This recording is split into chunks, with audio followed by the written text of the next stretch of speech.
वक्रतुण्ड महाकाय सूर्यकोटि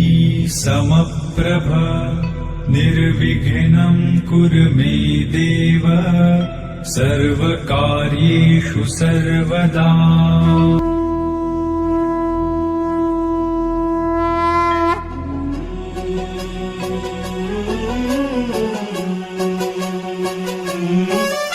गणनायकाय गणदैवताय गणाध्यक्षाय धीमहि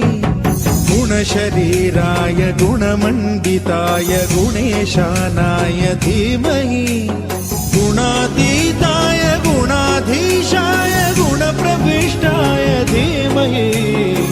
एकदन्ताय वक्रतुण्डाय गौरीतनयाय धीमहि गजेशानाय भालचन्द्राय श्रीगणेशाय धीमहि एकदन्ताय वक्रतुण्डाय गौरीतनयाय धीमहि गजेशानाय भालचन्द्राय श्रीगणेशाय धीमहि गानचतुराय गानप्राणाय गानान्तरात्मने